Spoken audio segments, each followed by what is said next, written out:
Students, आज हम golden आयत और गोल्डन अनुपात यानी golden rectangle and golden ratio, ये एक न्यू टॉपिक, इसके बारे में समझते हैं कि यह क्या है। तो जो आयत और अनुपात ऐसी दो अवधारणाएं हैं जिसका हमारे दैनिक जीवन में बहुत ही महत्व है। इसी कारण किसी न किसी रूप में जो स्कूली गणित के प्रत्येक स्तर पर इसका अध्ययन किया जाता है, जहाँ पे कभी कभी आयत और अनुपातों की चर्चा भी होती है,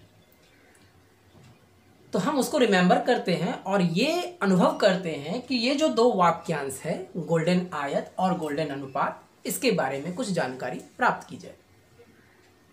तो हमारा उद्देश्य ये है कि जो गोल्डन आयत और गोल्डन अनुपात के अर्थों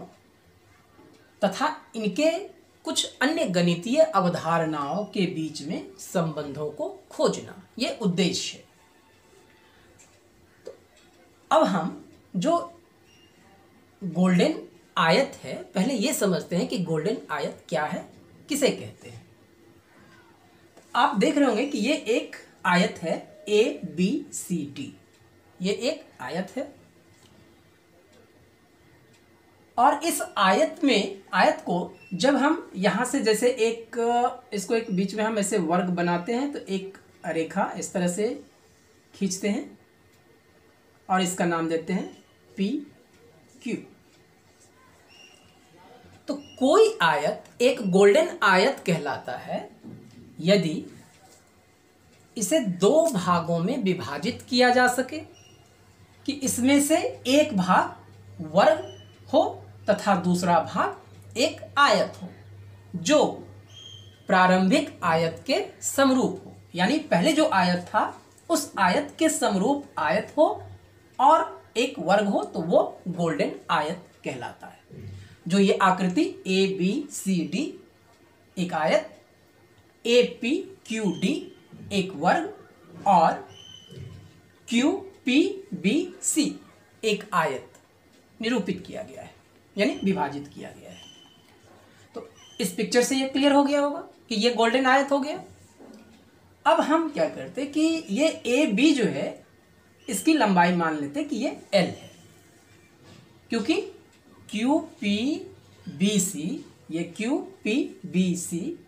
जो आयत है वो ABCD के समरूप है।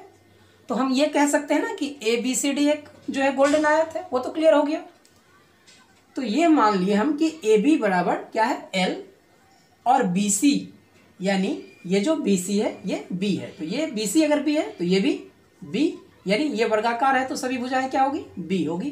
तो BC बराबर B है। तो QP यानी QP भी B हो गया। अब क्या है कि जो ABCD समरूप है QPBC का, तो इससे हमें क्या प्राप्त होता है कि AB बटा BC is equal to QP बटा PB, और जब हम इसका यहाँ पे वैल्यू रखते हैं तो AB हो गया L बाय BC हो गया B is equal to B, QP हो गया B और PB क्या हो गया L माइनस B। जो PB है तो L में से ये B माइनस हो जाएगा, तो B by L minus B। अब जब इसको हम क्रॉस मल्टीप्लिकेशन करते हैं तो क्या हो जाएगा, L square minus LB equal to B square. अब जो LHS और RHS है दोनों में हम क्या करते हैं कि B स्क्वायर से हम डिवाइड करते हैं। तो जब B स्क्वायर से डिवाइड करते, इसको आप इधर ले आएंगे तो ये माइनस में होगा, तो इक्वल टू 0 हो गया। तो जब आप B स्क्वायर से डिवाइड करते हैं तो क्या हो गया, L by B whole square, क्योंकि L square by B square, जिसको हम ऐसे लिख सकते हैं L बाय B का whole square minus LB by B square, तो एक B कैंसिल हो जाएगा, तो L by B minus B square by B square 1 हो जाए माइनस 1 इक्वल टू 0, यानी ये इक्वेशन मेरा बन गया। अब इस इक्वेशन को जो है, जो हमारे ये इक्वेशन बने, तो उसमें मान लिए कि हम L बाय B जो है क्या है, x है मान लेते हैं। तो x जब इक्वेशन 1 में जब हम इसको L बाय B का वैल्यू x रखते हैं तो क्या हो जाएगा, x square minus x minus 1 equal to 0 from equation 1। जब हम यहाँ से x कैलकुलेट करेंगे तो क्या होगा, क्योंकि जब हम द्विघात समीकरण को हल करते हैं तो द्विघात समीकरण आपको पता है कि x बराबर क्या होता है, minus B plus minus B square minus 4ac under root by 2a। तो यहाँ पे b का वैल्यू कितना है, -1, a का वैल्यू कितना है 1 और c का वैल्यू कितना है -1।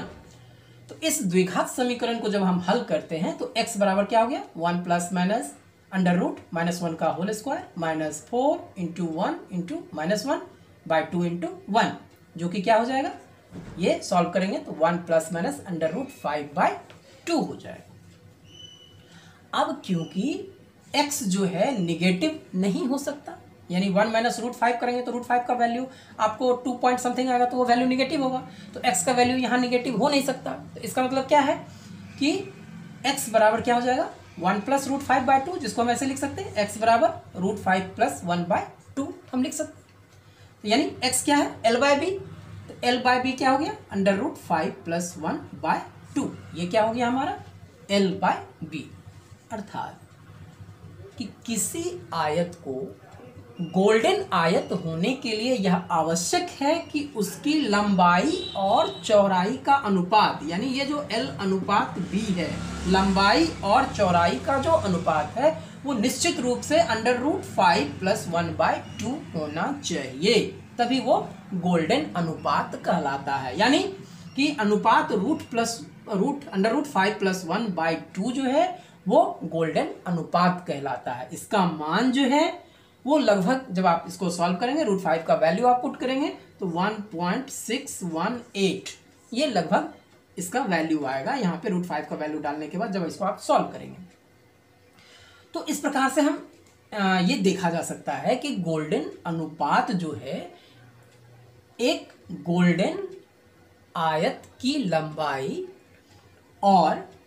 चौड़ाई अर्थात उसकी भुजाओं का अनुपात होता है। तो ये समझ में आ गया होगा कि यानी चौड़ाई और लंबाई का जो अनुपात है वो गोल्डन अनुपात है, और अगर समरूप जो कि